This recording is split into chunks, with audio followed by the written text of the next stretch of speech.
Pernah nggak terbayang kalau kita bisa dikasih kesempatan untuk ngulang kenangan kita di masa lalu? Berikut kita juga bisa milih sendiri peristiwa mana yang mau kita ulang. Gila, itu pasti asik banget kan? Nah, film ini tuh memang bercerita tentang seseorang yang menciptakan teknologi untuk siapapun yang mau menghidupkan lagi kenangan mereka. Segala detail bisa mereka dapatkan, mulai dari rasa, sentuhan, aroma. Pokoknya mereka tinggal dibaringkan dalam sebuah kapsul mesin dan dipasangi beberapa alat, kemudian secara psikologis mereka udah bisa traveling ke masa lalu mereka. Tapi di samping itu, gimana kalau fasilitas itu malah membuat orang jadi ketergantungan? Atau bahkan malah dimanfaatkan oleh orang-orang yang punya kepentingan jahat? Oke, di film ini kita akan dibawa ke alur cerita dari seorang pria bernama Nick Bannister. Dia adalah seorang veteran yang membuat serta membuka jasa dari mesin pengulang waktu tersebut, yang dimana nanti dia akan dihadapkan dengan konflik yang cukup rumit akibat efek dari alat yang dia ciptakan itu. Namun sebelum lanjut, saya kembali ingatkan ini adalah konten full spoiler. Dan untuk teman-teman yang suka, boleh dibantu subscribe aja ya. Baik, inilah alur cerita dari film Reminiscence 2021.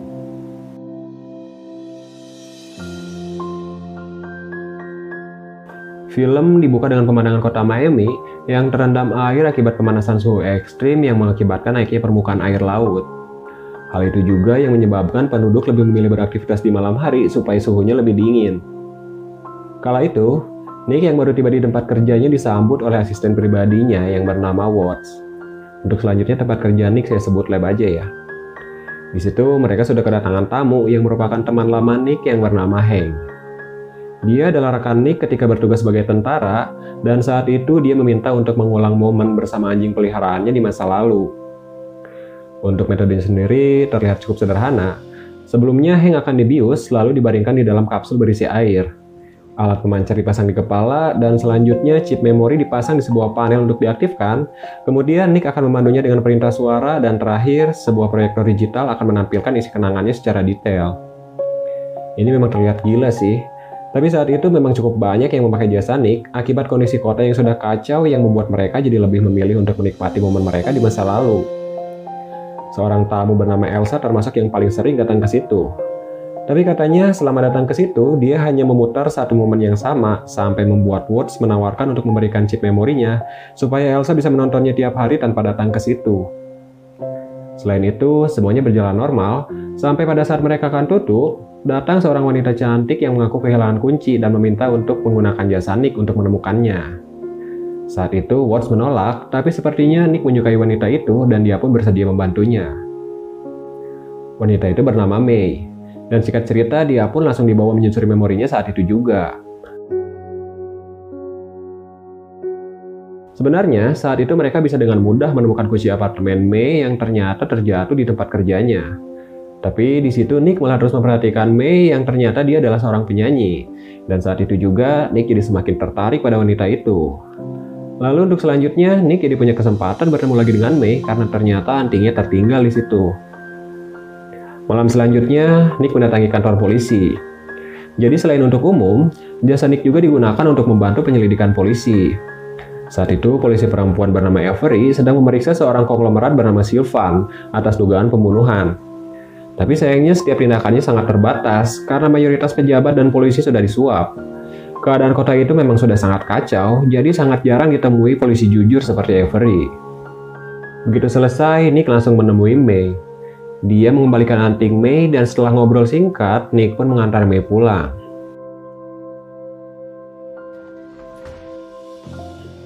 Saat itu hubungan mereka jadi lebih dekat dan bahkan jadi semakin jauh. Sampai kemudian tiba-tiba Nick terbangun dari kapsul memori. Saat itu Watts lah yang membangunkannya dan di situ diketahui kalau ternyata Nick sudah berbulan-bulan masuk ke dalam kapsul memori untuk kembali ke momen saat dia sedang bersama May.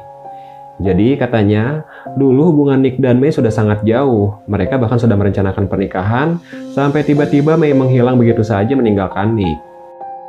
Sebagai rekan, Watts sebisanya mengingatkan Nick untuk melupakan May karena dia melihat kondisi Nick sudah semakin kacau. Berikut pelanggan pun sudah tak ada yang datang karena Nick malah menutup tempat itu untuk dia pergunakan sendiri. Watts juga menambahkan karena kondisi keuangan mereka semakin buruk, dia menyampaikan tawaran pekerjaan dari Avery untuk membantu tugas penyelidikan. Oh iya, saya lupa. Si Watts ini selain asisten, dia itu memang rekan si Nick pas zaman peperangan. Jadi mereka itu sama-sama mantan tentara. Oke, yuk lanjut. Sepanjang hari, bahkan tanpa masuk ke kapsul pun, Nick terus-menerus memikirkan May. Setiap detail coba dia ingat kembali untuk menemukan alasan May pergi meninggalkannya.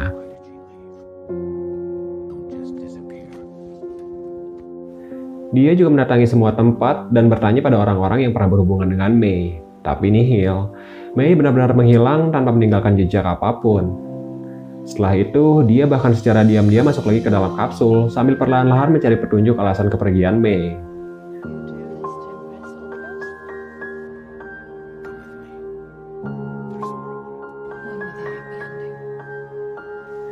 Kemudian, Nick terbangun oleh suara alarm berikut kertas catatan yang ditinggalkan oleh Watts.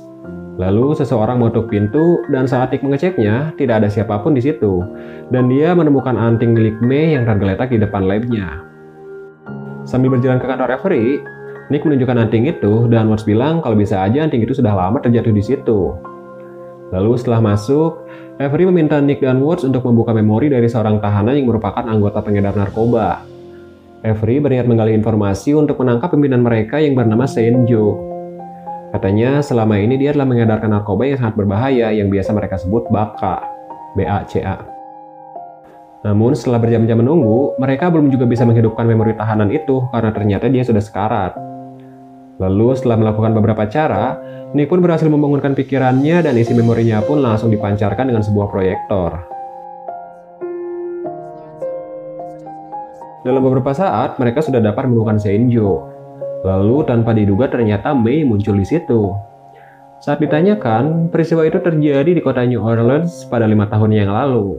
Dan saat itu terlihat kalau Joe juga tertarik pada May. Dia bahkan sempat menghajar anak buahnya karena bersikap kasar pada May. Di situ juga terlihat ada seorang polisi yang bekerja untuk Joe, dan terakhir Joe pun memberikan BACA pada May. Melihat itu, teman Avery kesal. Dia merebut alat Nick dan langsung meminta tahanan itu untuk membuka memori tentang Joe, memori yang pentingnya aja gitu. Tapi hal itu malah membuat sistem terganggu karena memang cuma Nick yang bisa memberikan perintah dengan benar. Dan setelah alat dikembalikan pada Nick, dia malah kembali membuka informasi tentang May. Dan di akhir isi memori diketahui kalau May telah mencuri persediaan narkoba milik Joe dan dia pun bersiasat untuk kabur.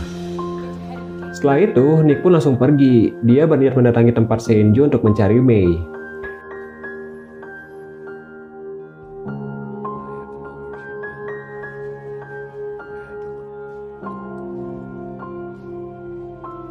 Singkat cerita setelah tiba, Nick mengaku sebagai teman dari anak buah Joe yang bernama Lorenzo supaya dia bisa masuk. Lalu setelah bertemu Joe, Nick berpura-pura akan bertransaksi narkoba dan setelah beberapa saat, Nick ketahuan berbohong karena ternyata katanya Lorenzo sudah lama mati. Nick langsung ditangkap dan kepalanya dimasukkan ke dalam akuarium yang berisi belut listrik. Lalu, Nick sempat mengatakan kalau tujuannya cuma untuk mencari May. Tapi sayangnya Joe bilang kalau dia tidak akan mungkin berani kembali ke situ karena May telah menipu dan bahkan telah mencuri narkoba milik Joe. Nick pun kembali disiksa, sampai tiba-tiba Watts muncul sambil membantai anak buah Joe.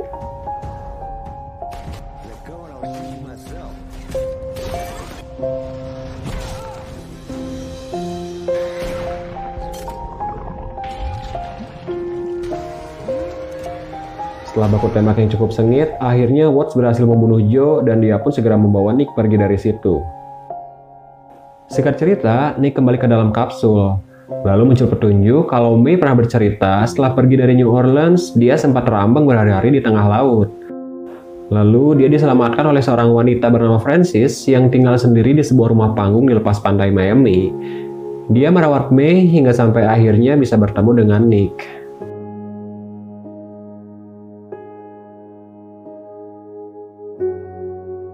Setelah itu, Nick mulai menyadari kalau May sepertinya telah mencuri sesuatu darinya. Dia bertanya pada Watts karena memang dia yang terakhir bertemu dengan May sebelum May menghilang. Watts terpaksa masuk ke dalam kapsul dan di situ diperlihatkan dia sempat mengobrol panjang lebar dengan May. Saat itu, May mengaku kalau dia pernah jadi pecandu narkoba. Berikut dia berbicara hal lain yang membuat Watts terpancing untuk mengobrol dari hati ke hati. Watts sampai menceritakan masa lalunya yang cukup rusak pada May. Katanya dia punya anak, tapi ditinggalkan dan malah menjadi pecandu alkohol. Dia juga bilang di masa kehancurannya, Nick lah yang telah membantunya.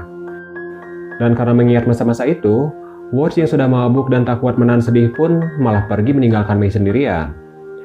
Ketika sudah bangun dari kapsul, Nick terlihat kesal karena Watts roboh sudah meninggalkan May yang saat itu diam-diam masuk ke dalam brankas. Diketahui selain dengan kunci, brankas itu diamankan dengan kode yang bahkan Watts sendiri tidak mengetahui kodenya. Namun ternyata Nick bilang kode brankas itu adalah sebuah nada yang dia pun baru sadar kalau May sudah mempelajarinya selama berbulan-bulan. Mereka langsung mengecek dan ternyata cuma chip memori dari Elsa yang May ambil. Karena bingung, Nick pun langsung mendatangi tempat Elsa. Dia bertanya pada penduduk sampai kemudian seorang perempuan tiba-tiba berlari seperti ketakutan. Nick mengejarnya dan setelah bisa diajak bicara, perempuan itu bilang kalau Elsa sudah mati. Dia menceritakan Elsa dibunuh oleh seorang pria dan anaknya yang bernama Freddy diculik oleh May. Mendengar itu, Nick jadi semakin penasaran. Dia masuk ke kapsul dan kembali ke momen saat dia mencari May ke sebuah gedung tua untuk mencari petunjuk. Di situ, Nick bertemu dan langsung dihajar oleh si polisi anak buah Seinjo. Polisi itu juga sempat bilang agar Nick jangan pernah mencari May lagi. Setelah bangun, Nick ingin memutar lagi momen itu karena dia masih belum mendapat petunjuk. Tapi Watts mencegahnya karena itu bisa membahayakan Nick sekaligus dia juga mengingatkan kalau lebih baik Nick melupakan May. Saat itu Nick masih bersikeras sampai akhirnya Watts membantunya untuk mencari informasi soal petugas polisi itu. Namun sebelum itu, Watts membawa Nick ke lokasi kerumunan orang yang sedang berdemo di depan pengadilan. Saat itu diketahui kalau Sylvan, si konglomerat, sudah mati. Jadi rakyat menuntut agar monopoli yang telah Sylvan lakukan segera dihentikan. Namun sayangnya ternyata segala sesuatunya telah diwariskan pada istri dan anaknya. Di situ ternyata katanya Nick juga mengenal istri Sylvan. Dia bernama Tamara dan katanya dulu dia pernah berkunjung ke labnya. Singkat cerita, Watts pun sudah berhasil mendapat informasi soal polisi itu. Dia bernama Cyrus Booth. Katanya dulu dia memang pernah bekerja untuk Seinjo. Sampai setelah mereka berdua berselisih, Cyrus pindah ke Miami dan mulai bekerja untuk Sylvan. Nick juga saat itu ternyata masih punya kopian dari chip memori Elsa. Dan kemudian setelah dia cocokkan dengan isi chip memori Tamara, di situ bisa disimpulkan kalau ternyata pria yang ada di memori Elsa adalah Sylvan. Dan selain itu, mereka juga mengasumsikan kalau Sylvan mengirim Cyrus untuk membunuh Elsa dan anaknya untuk mencegah pembagian warisan karena saat itu Sylvan sudah menyadari kondisi kesehatannya yang semakin memburuk. Jadi maksudnya si Sylvan ini selingkuh sama si Elsa, terus dia punya anak dari si Elsa. Nah, karena dia udah sadar kalau dia udah mau mati, dia ngirim si Cyrus buat ngebunuh si Elsa sama anaknya supaya nanti nggak ada pembagian warisan gitu. Oke, lanjut. Setelah itu semua, Watts mengingatkan Nick untuk jangan ikut campur, sekalipun memang tujuan Nick hanya untuk mencari May. Namun saat itu mereka malah jadi berdebat, dan Nick bahkan sempat menyinggung perasaan Watts dan hingga pada akhirnya Nick memecat Watts dan menyuruhnya pergi dari situ.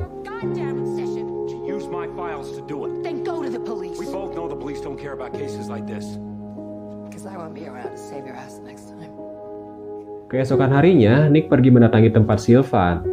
Dia berniat menemui Tamara. Tapi sebelumnya, Nick diminta untuk berpakaian seperti Sylvan karena ternyata Tamara sudah tidak waras. Dia terus berdelusi dan menganggap kalau Sylvan masih hidup dan tetap menunggunya di sebuah tempat. Dan saat Nick datang pun, otomatis dia malah menganggap Nick adalah Sylvan. Di situ Nick kesulitan mendapat informasi. Lalu dia menyeret Tamara ke depan cermin untuk sedikit menyadarkannya. Lalu di sana Tamara langsung memberi informasi kalau Cyrus dan May memang dikirim oleh Sylvan untuk membunuh Elsa dan anaknya. Lalu saat Nick menanyakan keberadaan mereka, anak Sylvan muncul dan langsung memanggil penjaga serta langsung menyuruh mereka membunuh Nick. Nick diseret keluar dan ketika akan ditembak, si penjaga menyadari kalau Nick adalah seorang veteran, jadi dia tidak membunuhnya karena dia menghargai Nick sebagai sesama veteran. Setelah itu, Nick pergi ke gudang tua tempat dulu dia pernah bertemu Cyrus. Lalu dia melihat wanita mirip May dan dia pun mengikutinya. Di dalam, dia bertemu Cyrus dan wanita itu ternyata bukan May. Di situ Cyrus mengintimidasi Nick dengan membeberkan fakta kalau selama ini May cuma memanfaatkan Nick untuk kepentingan mereka.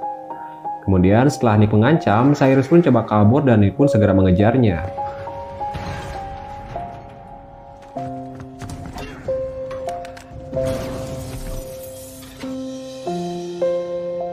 Mereka pun bertarung, dan di situ sebenarnya Nick sudah bisa membunuh Cyrus dengan menenggelamkannya. Tapi Nick yang masih membutuhkan informasi jadi terpaksa untuk jangan membiarkannya mati. Nick menyelam untuk mengeluarkan Cyrus, namun setelah itu Cyrus mengajarnya di dalam air dan sekarang malah Nick yang jadi tenggelam. Saat itu Nick sudah lemah, tapi tiba-tiba bayangan Mei muncul dan dia pun termotivasi untuk berusaha naik kembali ke permukaan.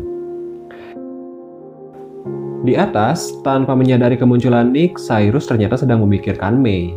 Dia mengingat masa-masa bersama Mei sampai akhirnya Nick membiusnya sampai pingsan. Singkat cerita, Nick memasukkan Cyrus ke dalam kapsul memori dan kemudian kenangannya pun terbuka.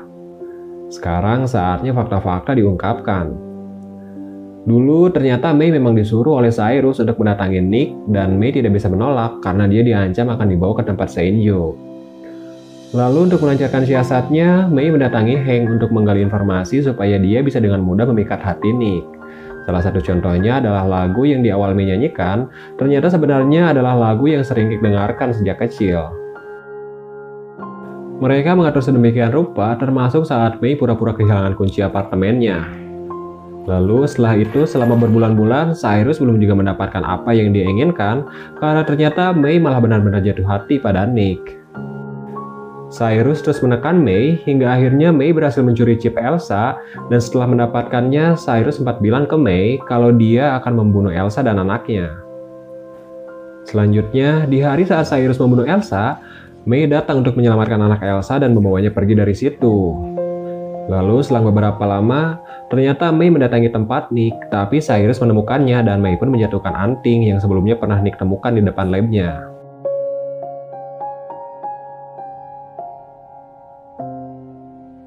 Kemudian setelah itu, Cyrus memaksa Mei mengatakan di mana dia menyembunyikan anak Elsa. Mei terus didesak karena dia memang tidak ingin memberitahu Cyrus. Lalu Mei tiba-tiba bersikap aneh dengan mengatakan sesuatu yang tidak dapat Cyrus mengerti. Dia menyebut lokasi sebuah rumah di lepas pantai yang pernah dia ceritakan pada Nick. Dan di situ Nick mulai sadar kalau Mei memang sedang mencoba menyampaikan sesuatu pada Nick melalui pikiran Cyrus. Di sini makin terlihat kalau si Mei itu benar-benar cerdik. Saat itu Cyrus semakin kebingungan, sementara Mei terus berbicara seakan-akan Cyrus itu adalah Nick.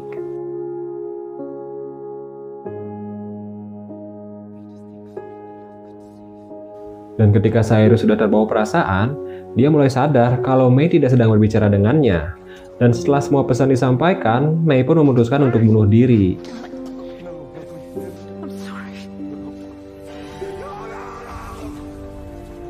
Di bagian ini memang keren sih. Jadi kelihatan kalau si Mei itu memang cerdik, licik, ya gitulah. Tapi pas dia mati emang sedih juga sih. Yuk, oke lanjut. Saat itu Nick sudah dipenuhi amarah dan dendam. Lalu Nick pun menyiksa Cyrus secara perlahan dengan mensugestikan kenangan saat dia dibakar oleh anak buah Senjo sambil dipicu dengan mesin yang diberi tegangan tinggi dan Nick pun pergi meninggalkannya. Singkat cerita, Nick kembali mendatangi tempat Sylvan dan begitu masuk dia langsung mengancam anak Sylvan. Di situ Nick langsung membeberkan fakta yang sudah dia dapatkan. Intinya sebenarnya Sylvan itu sangat mencintai Elsa. Dan anak ini sudah tahu soal itu, termasuk Elsa sudah punya anak dari Sylvan. Nah jadi otak pembunuhan Elsa itu justru anak ini. Dia menyewa Cyrus karena dia tidak mau berbagi warisan setelah Sylvan mati. Dan setelah kebusukannya terbongkar, anak ini mencoba menyuap Nick, tapi di situ Nick bilang kalau anak Elsa akan datang mewarisi kekayaan Sylvan, sementara anak ini akan segera ditangkap polisi karena Nick sudah melaporkan semuanya.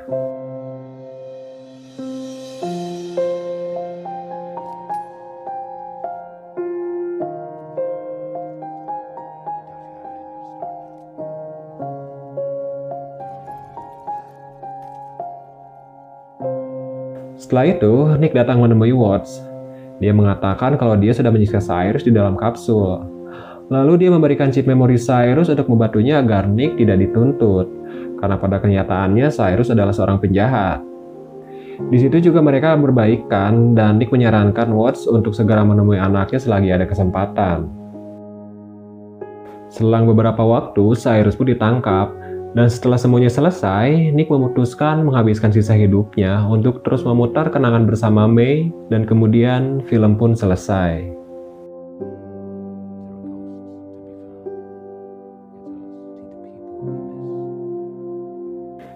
Ini keren sih filmnya.